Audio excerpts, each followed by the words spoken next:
መሰላችሁ? አንዳንድ ነገሮች ቆም ብለን ማየት ያለብን ይመስለኛል በዚህ ዘመን።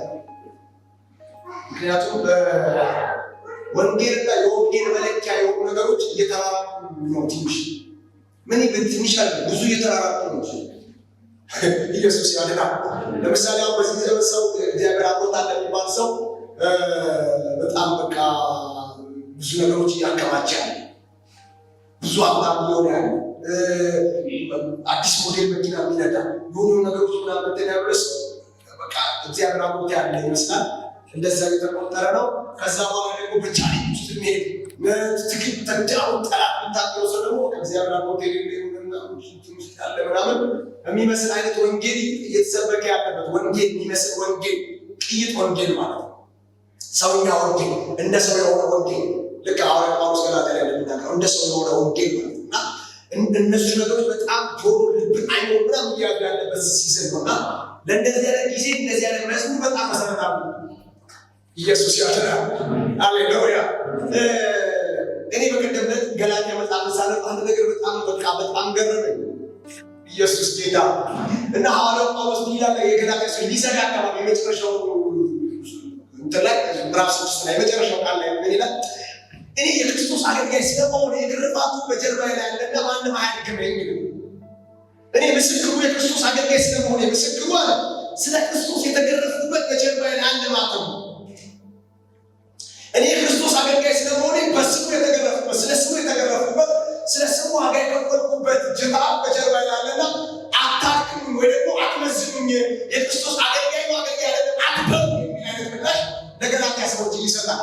እና የክርስቶስ አገልጋይ ስለመሆን ብሎ የጠራው ምስክር ሙታን በእጁ የተነሱትን አለ። የክርስቶስ አገልጋይ ስለመሆኑ ያነሳው ምስክር ጥላው መፈወስ ሆነ ጨርቋ ጋርት ማስወጣቱን ትልልቅ ታምራት ቢሆኑ ላይ መሆኑን አለ። የክርስቶስ አገልጋይ ስለመሆኑ ምስክሩ ብሎ የጠራው ስለ ክርስቶስ መከረፍ ዋጋ መክፈሉ ነው።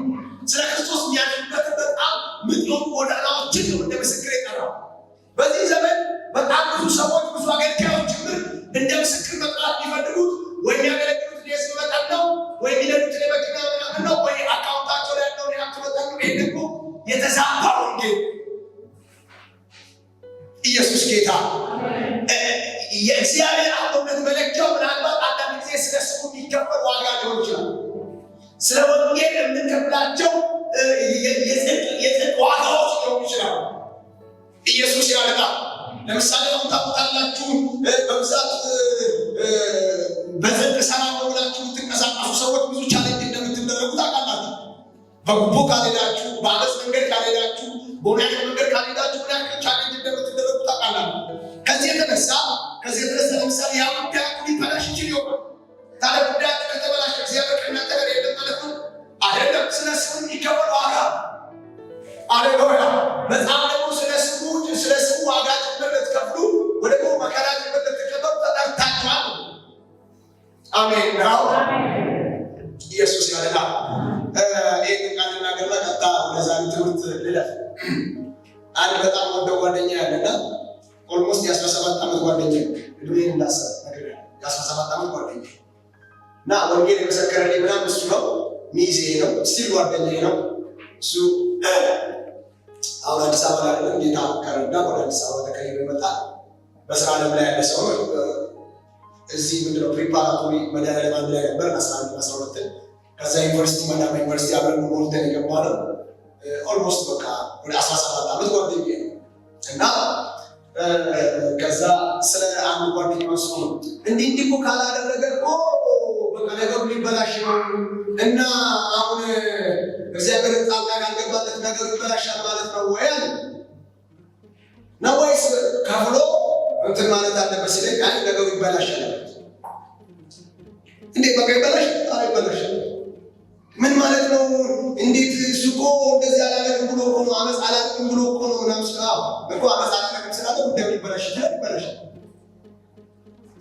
ስለ ክርስቶስ መከራ ጭምር ልትቀበሉ እንጂ አይ በቃ ጣልቃ እየገባ እያንዳንዷን ነገር እየቀየረ ይሄዳል ልትሉ አይደለም። እግዚአብሔር ጣልቃ ይገባል። እግዚአብሔር ነገሮች ላይ ጣልቃ ገብቶ ይቀይራል። ካልገባስ አልገባም። ስለዚህ ስለ ስሙ መከራ ተቀበል እናልፋለን ማለት ነው።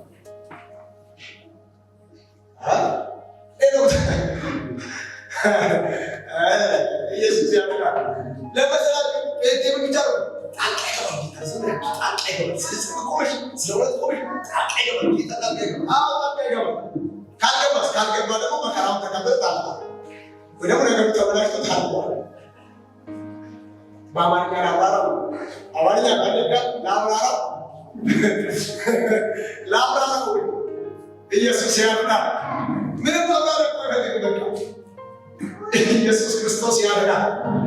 እሺ ለምሳሌ አንድ ነገር ልንገርህ። የሆነ ስራ ልትቀጠሪ ነው። ምሳሌ ስራ ልትቀጠሪ ነው። በጣም ምርጥ ነው ደሞዝ በጣም ደስ ያለሽ እና ደስ አለሽ። በቃ እጅግ ነው የሚገርመው ምናምን ሲሉሽ ከዛ ፈተናውን ምናምን ጥሩ ሰራሽ። ከዛ ስትሰሪ ከዛ ተደወለልሽና ከዛ ቅድም ከተፈተንሽ በመስሪያ ቤት ነው ምናምን እሺ ስለምጠብቅ ይሰሩ እሺ ምናምን አልፈሻል ውጤት ጥሩ ነው ምናምን ደስ ይላል ምናምን አንድ ነገር ልነግርሽ ነበርሽ። ያው ስራውን ታውቂያለሽ፣ በጣም ቀላል ስራ። ደሞዙን ደግሞ ሰምተሻል ምን ያክል ትልቅ ነው። እና ለእኛ ጉቦ የመጀመሪያ የሁለት ወር ደሞዝሽን እንፈልጋለን። እኔ እኮ ጴንጤን ወስድሽ መልሼ እደውላለሁ ብለሽ ስልኩን ዘጋሽ። እሺ አስቢበት፣ በዚህ ዛሬ እስከ ማታ አስቢበት ምናምን ብለው ዘጉ እሱ። ከዛ ጌታ ጣልቃ ገባ።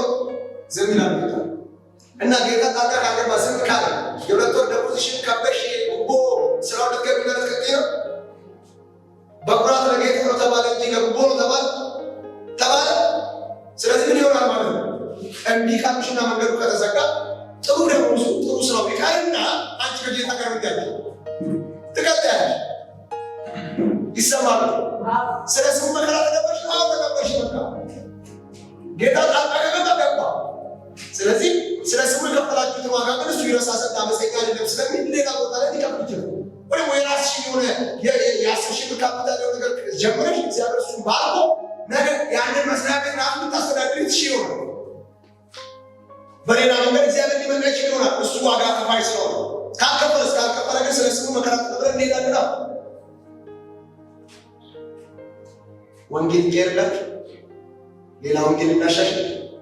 ይሄ ነው። አሜን ነው ወይ? ኢየሱስ ያድናል። ቆይ ለምሳሌ አንድ ነገር ልንገራችሁ። ለሰባቱ መልእክት ከተጻፈው መልእክት ውስጥ እኮ አንዱና ከባድ ነገር የነበረው ምንድን ነው? እነዛ በወቅቱ የነበሩት እኮ ለሰባቱ ቤተክርስቲያን ለአንደኛው ቤተክርስቲያን እኮ አንደኛው ቻሌንጃቸው እንደነበር ታውቃላችሁ። በወቅቱ የነበረው ንጉሥ እንደ ጌታ ያልተቀበለ መግዛትና መሸጥ እንዳይችል ተደርጎ ነው። ስለዚህ ክርስቲያኖች በጣም በድህነት ጥልቀት ውስጥ ገብተው ነበረ። ቄሳርንም ጌታ ኢየሱስንም ጌታ ነው ብለው ላለመኖር ማለት ነው። ግልጽ ነው። እሺ አሁን በመከራው ዘመን ለምሳሌ አሁን በመከራው ዘመን በእርግጥ እግዚአብሔር ይመስገን ቤተክርስቲያንን ይመለከታል ያላሉ በመከራው ዘመን አሁን ለምሳሌ የአውሬው ምልክት የያዘ አይገዛም አይሸጥም ማለት በነገራችን ላይ ይሄ የምታዩት እኮ እንትኑ ነው። መንገድ ጠራጊ ነው። ሐሰተኛ ነቢያት ምናምን እኮ መንገድ ጠራጊ ናቸው እንጂ ሐሰተኛው ክርስቶስ ቢገለጠው ቤተክርስቲያን ስትነጠቅ ነው። በሰባቱ ዓመት የመከራው ዘመን ነው። በያዕቆብ የመከራ ዘመን ጊዜ ማለት ነው። ቤተክርስቲያን የዛ የተነጠቀ ብቻ ነው። ግን በዛን ለምሳሌ በመከራው ዘመን አንዱ ትልቁ ነገር ምንድነው? መግዛትና መሸጥ ፈጽሞ አይቻልም። ያለው ምልክት አሁን ደግሞ የእሱ እንትኖች የእሱ አራጋቶች ደግሞ አሁን የተለያዩ ምልክቶችን ተቀበሉ እንዲያርጉ የሚሉ ነገሮች ያመጣሉ። ስለዚህ እሱ ምልክት ሳትቀበይ መስራትና መሸጣችን ከተባሽ መስራትና መሸጡን ትታያለሽ እንጂ ታዲያ ምልክቱን ትቀበያለሽ? ኢየሱስ ጌታ። ስለዚህ ወንጌል ዋጋ ለመክፈል ጭምር መዘጋጀት አለብን። እስቲ በአማርኛ አሜን በሉ። አሜን። አይ ሌላ በአማርኛ እስቲ በአማርኛ አሜን በሉ።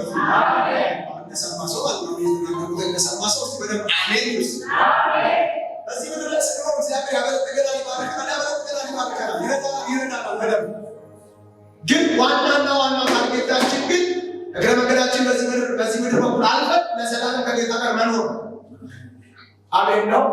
ዘላለም የሚባል የተዘጋጀልን ያረፈ ሕይወት አለ። ለእሱ ራሳችን ማዘጋጀት እዚህማ ሰው ሁሉ እኮ ይህን ነገር እያደረገ ያለው ስለምነው ስለሚበላው ስለሚጠጣው ዋና ነገር እየተጨነቀ ምንድነው? ከዛ ውጭ ይባለው ትርፍ ነው እኮ። ለምሳሌ አሁን አንቺ የልብስ ጋርመንት ከፍቶ ቢሰጡሽ እንዲህ ደረጃች አቶኪም እኮ እንደዚህ ነው የምትለብሺ ምናልባት ባልክ ሊላየች ይሆናል። 50 ብር መኖሪያ ቤት ወደ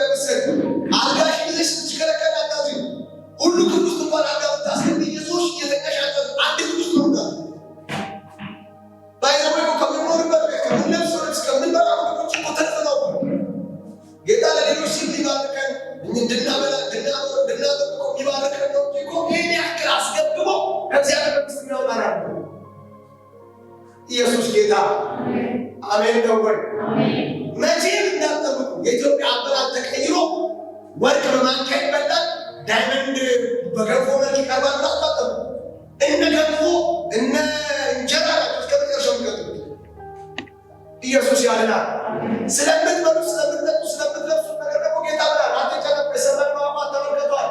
አይሰሩም፣ አያዩም፣ ጎተራ የላቸውም አለና ቀጥሎ ብላል። የሰማዩ አባታችሁ ይመግባቸዋል። አባታችሁ የእናንተ አባት እነሱን ይመግባል። ጎተራ የሌላቸው አንተ ስንት ጎተራ አለ? ብርሃን ባንክ ውስጥ አለ ጎተራ፣ ንግድ ባንክ ውስጥ አለ፣ ዳሽን ውስጥ አለ፣ አቢሲኒያ ስንት ጎተራ አለ? ኢየሱስ ጌታ ለምሳሌ ለዛሬ ሊበዛው ይመጣ ሁሉ ለነገር እየተጨነቀ ሁሉ ስለ ነገር ጌታ ይምጣ፣ አንተ ወደ ጌታ ሂድ፣ ዝም ወርቅ ላይ ይዘህ ዳይመንድ ምን የምታውቀው ነገር እየተጨነቀ ያለው ስለመቼ ስለ ነገር አልበላጣቁስ ምትበላጣጣት የምትጨነቀው ስለመቼ ስለ በኋላ ስለ ነገር ነው። ኢየሱስ ያድናል። እናንተ በጣም ሰላምታችሁ መቀመጥ ያለባችሁ ደግሞ ተመለከቱ። ነጋችንን እኮ ሴጣን እንኳን ኖሮ አላዩ። እኛ ኖረን አላየነው፣ ሴጣን ኖሮ አላዩ። ሴጣን ኖሮ ከእኛ ጋር እኮ ነገር ነው።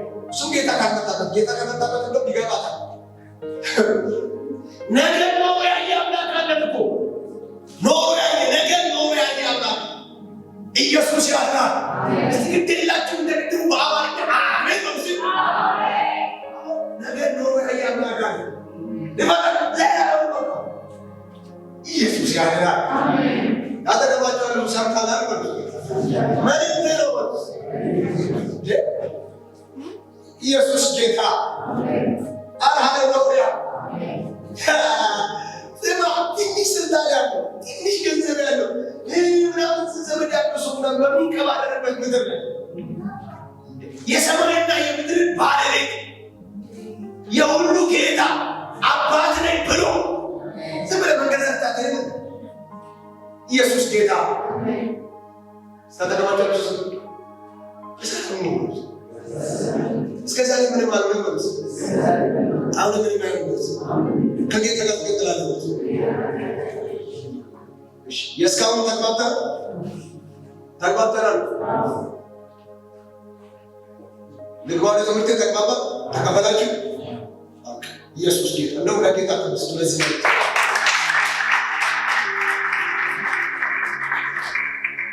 እንደዚህ የሚያምር መልእክት ጌታ በኔ በኩል በማን ይላል?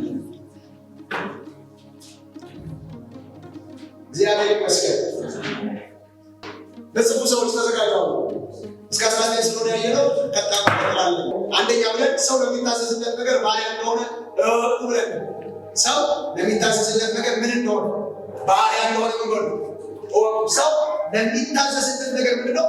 ባሪያ እሱ ነው ብለን ሮሜ 6:15-17 አይተናል።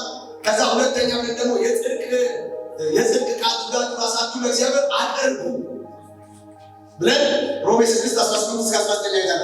ሮሜ 6:18-19 አይተናል። ራሳችሁ የጽድቅ ቃል ጋችሁ ለእግዚአብሔር አቅርቡ። እግዚአብሔር በዚህ ዘመን ላይ እንድናቀርብለት የሚፈልገው ወይፈን የለም። እንድናቀርብለት የሚፈልገው በግ የለም። እንድናቀርብለት የሚፈልገው ጠቦት ፍየል የለም። እንድናቀርብለት የሚፈልገው የተለያየ ነገር የለም። እሱ አንድያ ልጁን መስዋዕት አድርጎ መስቀል ላይ ብሎታል፣ አሳልፎ ሰጥቶታል። መስዋዕቱ ተሰርቷል። አሁን እግዚአብሔር የሚፈልገው ራሳችንን ይኸውና ቅዱስ መስዋዕት አድርገን አሳልፈን እንድንሰጠው ነው። ራሳችን የጽድቅ ቃል ጦር አድርገን አሳልፈን እንድንሰጠው ነው እግዚአብሔር የሚፈልገው ብለናል። አሜን ነው። ዛሬ ሶስተኛውና አራተኛው እናይና ጌታ ከረዳን ጌታ ካልመጣ ሳምንት ሮሜ ምዕራፍ 7 እንጀምራለን። ኢየሱስ ጌታ ሶስተኛ በሩና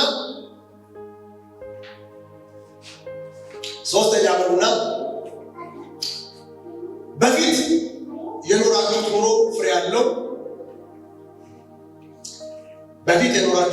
ያለው አሁን የምትኖሩትን ኑሮ ፍሬ ያለው ወይ ደግሞ እንደዚህ ነው። በፊት የኖርኩት ኑሮ ፍሬ ያለው በፊት የኖርኩት ኑሮ ፍሬ ያለው አሁንም የምኖረው ኑሮ ፍሬ ያለው ብላችሁ ጻፉ። በፊት የኖርኩት ኑሮ ፍሬ ያለው አሁንም የምኖረው ኑሮ ፍሬ ያለው ብላችሁ ጻፉ። ሮሜ 6:20-22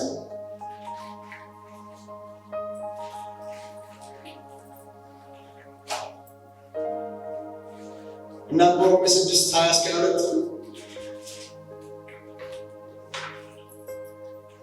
እንደዚህ ይላል። በጌታ በኢየሱስ ስም አነባዋለሁ።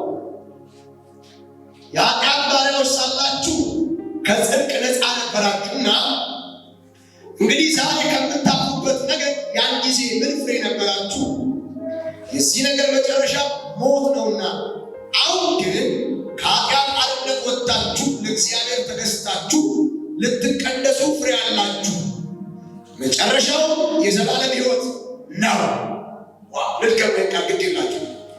የኃጢአት ባሪያዎች ሳላችሁ ከጽድቅ ነፃ ነበራችሁና እንግዲህ ዛሬ ከምታፍሩበት ነገር ያን ጊዜ ምን ፍሬ ነበራችሁ? የዚህ ነገር መጨረሻው ሞት ነውና፣ አሁን ግን ከኃጢአት አርነት ወጥታችሁ እግዚአብሔር ተገዝታችሁ ልትቀደሱ ፍሬ አላችሁ። መጨረሻው የዘላለም ሕይወት ነው። ኢየሱስ ያድናል። ሐዋርያው ጳውሎስ በዚህ በሮሜ 6:22 ባለው ክፍል ምንድን ነው የሚለው? በፊት የኖራችሁት ኑሮ አለ፣ ፍሬ ነበረው። ከዛ ደግሞ ይላቸዋል አሁን የምትኖሩት ኑሮ አለ፣ ፍሬ አለው ይላቸዋል። ኢየሱስ ያድናል።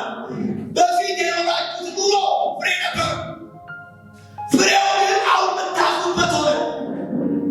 ለምን? የዛኛው ቀድሞ የነበረው ኑሯችሁ እርምጃው መንገዱ ወዴት ነበር? አለ ወደ ጥፋት፣ ወደ ሞት ነበረ። ከዛ የተነሳ አሁን ወንጌል ሲገባችሁ ሲበራላችሁ የምታፍሩበት ሆነ ያኛው ሕይወታችሁ። ለምሳሌ በፊት አመፀኞች ሆናችሁ እንዳሸነፋችሁ ትቆጥሩ ነበረ። ሰው ላይ የሆነ ክፋት አድርጋችሁ ድል እንዳደረጋችሁ ትቆጥሩ ነበረ። የሆነ የኃጢአት መንገድ ውስጥ ሆናችሁ በዛ ትዝናኑበት ትደሰቱበት ነበረ። ሲገባችሁ ግን ክርስቶስ ሲበራላችሁ ወንጌል ሲደርሳችሁ ግን የትናንቱ ሕይወታችሁ የምታፍሩበት ሆነ። እንደው ማለት በጊዜ የታስቀደሰላችሁ ነው እንጂ የዛ ነገር መጨረሻው ምን ነበር? አለ ሞት ነበረ። ኢየሱስ ጌታ። ሃሌሉያ። እያንዳንዱ መንገዳችን ፍሬ እንዳለው ታውቃላችሁ። ፍሬ አለው። ለምሳሌ በገላትያ ምዕራፍ 6 ላይ አለ ከቁጥር 19 ጀምሮ ከዛ ቁጥር 2 ላይ ስለ ሥጋ ፍሬ ይናገራል። ቀጥሎ ደግሞ ስለ መንፈስ ፍሬ ይናገራል። ሁለቱም ምን አላቸው? ፍሬ አላቸው። የሥጋ ፍሬ ብሎ ዝሙት፣ እርኩሰት፣ መዳራት፣ ከዚህ ማለት አመፀኝነት ብሎ ይዘረዝራቸው። የመንፈስ ፍሬ ግን ይልና ደግሞ ፍቅር፣ ደስታ፣ የዋህነት፣ ራስን መግዛት፣ ቅንነት እያለ ደግሞ የመንፈስ ፍሬዎችን ይዘረዝራል። ሥጋ ፍሬ አለው፣ መንፈስ ምን አለው? ፍሬ አለው። ሐዋርያው ጳውሎስ ለእነዚህ የገላትያ ሰዎች እንደውም ሲነግራቸው ምን አለ? ቀድሜ እንደነገርኳችኋል አሁን እነግራችኋለሁ፣ እንደነዚህ የሚያደርጉት የእግዚአብሔር መንግሥት አይወርሱም። በዓመፅ የሚመላለሱ፣ በክፋት የሚመላለሱ፣ በዘፈን የሚመላለሱ፣ በርኩሰት የሚመላለሱ ከዚህ በፊት እንደነገርኳችሁ ደግሜ እነግራችኋለሁ የእግዚአብሔር መንግሥት ላይ አይወርሱም። አይወርሱም። የመንፈስ ፍሬ ግን አለው የተገለጠ ማለት ነው። ከዛ የዋህነት፣ ፍቅር፣ ራስን መግዛት ነው። ይህንን እኮ የሚከለክል ሕግ ሲጀመር የለም። ሃሌሉያ። ይህንን የሚከለክል ሕግ የለም በቃ ብሎ እያንዳንዱ እንቅስቃሴ ግን ምን እንዳለው ተናገረ? ፍሬ እንዳለው ተናገረ። ኢየሱስ ክርስቶስ ያድናል። አሁን ለእነዚህ ሮሜ ሰዎች ሐዋርያው ጳውሎስ ምንድን ነው የሚለው? ቀድሞ የነበራችሁበት ኑሮ፣ ቀድሞ የነበራችሁበት ሕይወት ፍሬ ነበረው። ፍሬውን ወደ ሞት እየነዳችሁ ነበረ። ጌታ ጣልቃ ገባ። ሃሌሉያ። ማን ጣልቃ ገባ? ጌታ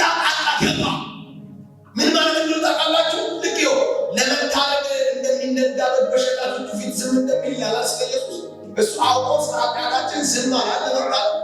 እኛ ግን ሳናቅ በሸላቶቹ ፊት ዝም እንደሚባል ለመታረቅ እንደሚሄድበት ወደ ሞት እየተነዳን ነበር። ወደ ሞት እየተነዳን ባለንበት ግን መሀል ላይ ኢየሱስ ጣልቃ ገባ። ሳናቅ አንድ ቀን እጆቻችን አንስተን ጌታን አገኘን። የዛኔ የሞት በር ተዘጋ፣ የሲኦል በር ተዘጋ። ተዘጋ።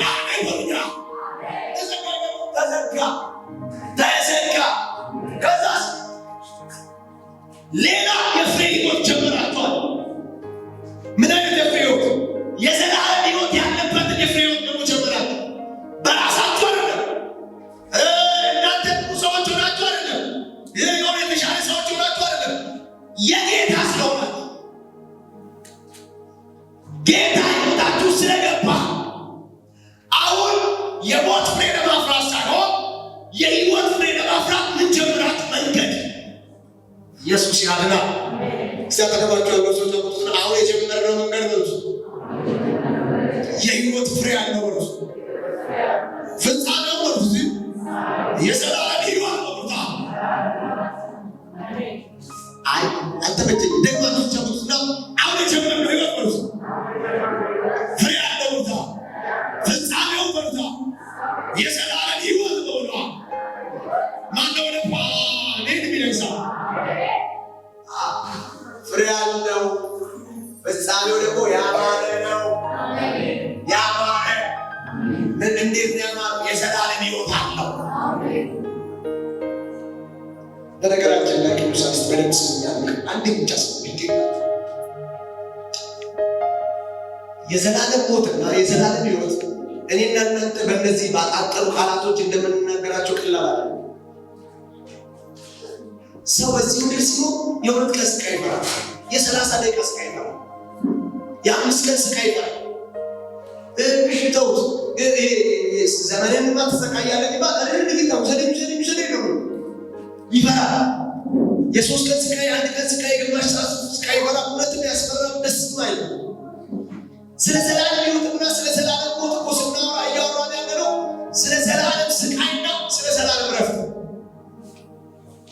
ኢየሱስ ያድናል።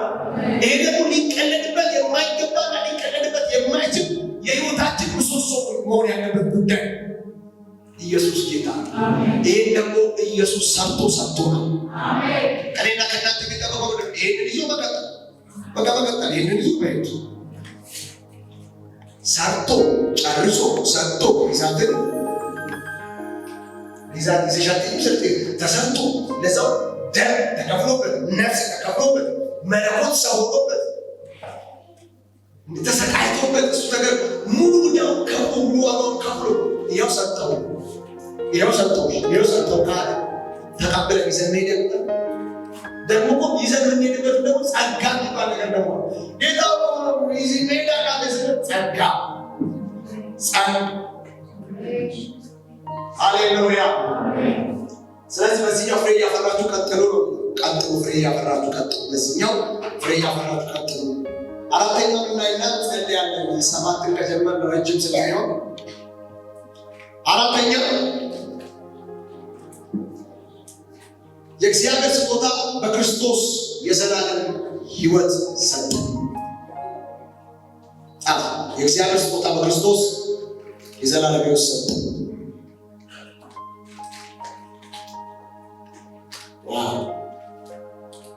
ቁጥር 23 ቅድም ያነበብኩት ማለት እንደዚህ ያለ የሚለው በኢየሱስ ስም ነው። ሮሜ 6:23 ጻፈ።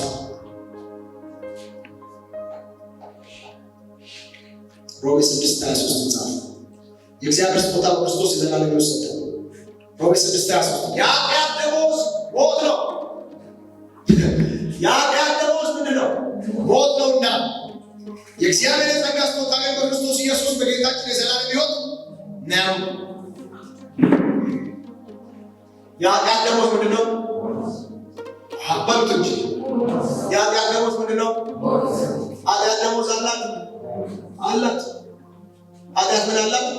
ደመወዝ ትከፍላለች። እናንተ አካውንቷ አይናጋ፣ የምትከፍለው አታጣ፣ በጀት ምናምን አይጎልባት። ኃጢአት ምን አላት?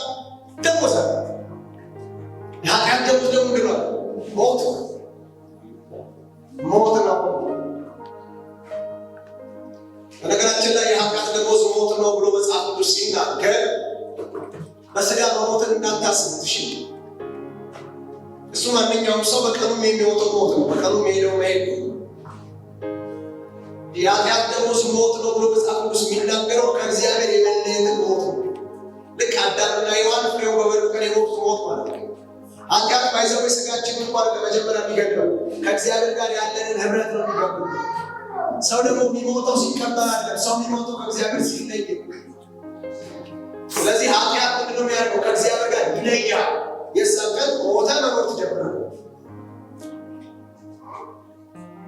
ኢየሱስ ጌታ ሃሌሉያ።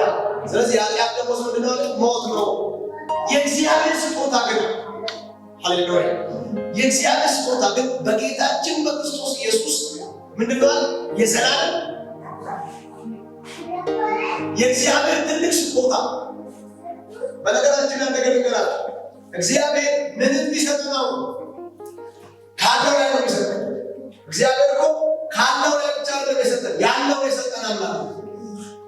አንድያ ልጁን የሰጠን አንድያ ልጁን የሰጠን ለምንድን ነው? ለዚህኛው ህይወት፣ ለዘላለም ህይወት ግን እግዚአብሔር አንድያ ልጁን ሰጠን። እግዚአብሔር ምንም የምትጠይቁት ከሰጣችሁ ስጦታ ምንም የምትጠይቁት ነገር የለም። ትልቁና ዋናው ስጦታ እግዚአብሔር ሰጥቷል።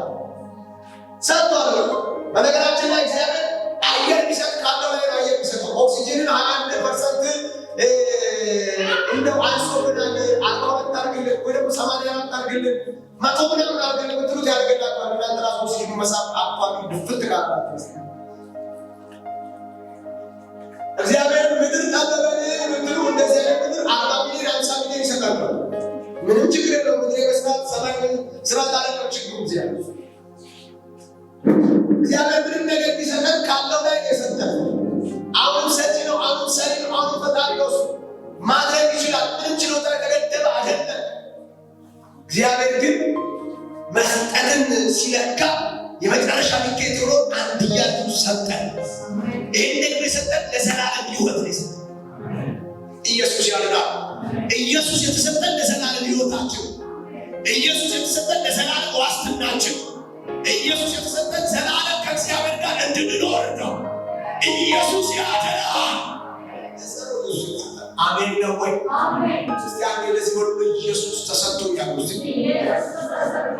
ስለዚህ አንዴ ነገር የመጨረሻ ውዱ የእግዚአብሔር ስጦታ ኢየሱስ፣ እሱ ስጦታ ደግሞ ተሰጥቶናል። ሃሌሉያ። አሁን እግዚአብሔር በሚጠይቀው ይሄ ነገር ይጠቅማል ያለው ችግር ይሰጣል። ምን ማቆንበት ምን ይጎል ካለው ላይ ይሰጣል። ውዱ ስጦታ ነው። ዋናው ስጦታ ተቀብለሃል። ሃሌሉያ። እሱ ደግሞ ክርስቶስ ኢየሱስ ነው። ሃሌሉያ። እና የእግዚአብሔር ስጦታ በክርስቶስ ምንድን ነው? የዘላለም ሕይወት። የዘላለም ሕይወት እንዳላችሁ ታውቃላችሁ። የዘላለም ሕይወት እንዳለኝ አላውቅም፣ እጠራጠራለሁ። የለም የዘላለም ሕይወት እንዳለን እርግጠኛ የሆነው በብቃታችን ነው? በስራችን ነው?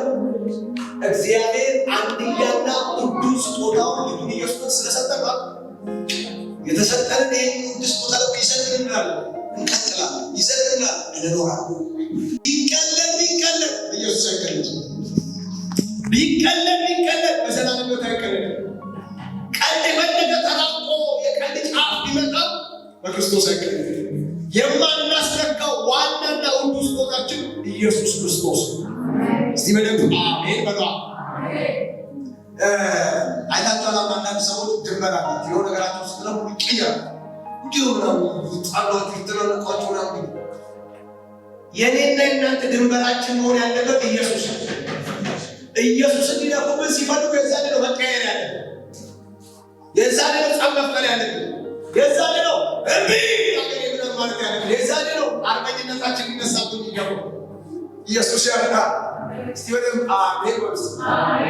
ስለዚህ ይሄ የከበረ ስጦታ እናንተ ውስጥ ያላችሁ እናንተ የከበራችሁ ሰዎች የዘላለም ሕይወት አላችሁ። እግዚአብሔር በክርስቶስ ሁሉ ስጦታ ሰጥቷል። ይሄ የተሰጣችሁ ስጦታ ያዙት፣ በደንብ ያዙት። እናንተ ነገር ልንገር ኢየሱስ ጌታ ለምሳሌ ነገር ልንገር ከዛ ጸልያለሁ። አሁን ምንድነው ሪፐብሊካን ጋር ነው ምናምን ቤተመንግስት ይጠብቋል አይደል? ዶክተር አብይን ስልጣን በትሉት ስናይፐር በቀይና በጥቁር ይሰጣል።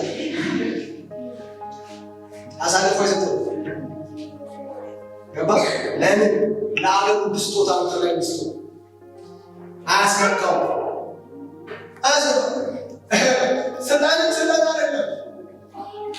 በቤተ መንግስት በዛኛው በኩል እግረኛውን ማለፋችን እስቲ ዝም ብሎ ለዛ ተጠጋ እያቀባበረ ነው ቼክ የሚያደርግ አካሄድ ካላማ ራስን በሰከንድ ሳማታ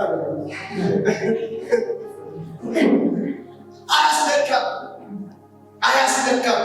ለምን ውድ ነው ለምድሪቱ፣ ውድ ነው ለሀገሪቱ። ጠቅላይ ሚኒስትሩ የመጀመሪያ ሰው ዋና ሰው አያስነኩትም። አታገኝ ውስጥ ሄጅ ሄደ እንደው ናፍቆ ነው ጠቅላይ ሚኒስትሩ ሊጨብጠው መልስ እስቲ በል ናፍቆ ነው ሌላ ነገር የናፈቀኝ ያውጡልኝ። ለምን ውድ ነው አያስነኩትም። ውድ ነው በቀላሉ አታገኘው። እኔና እናንተ ውስጥ ከዚህ በላይ የከበረ ውድ ነገር አለ። እማናስነካው እማንደራደርበት እግዚአብሔር በክርስቶስ ጨርሶ የኔና የናንተ ያደረገው የዘላለም ሕይወት የሚባል ውድ ስጦታ አለ። ሲበለብ አሜን ብለዋል። ለዚህ ሕይወት የሚከፈለው ዋጋ እንከፍላለን። ኢየሱስ ያድና።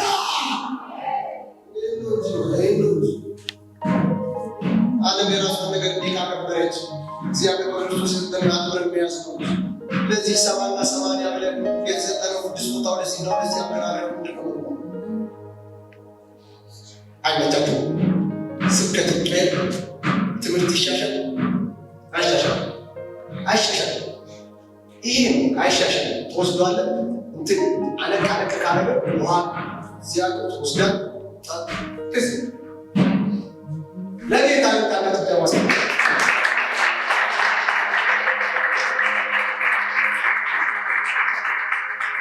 ይሄ ጀጋባ ራሱ አቁፈራን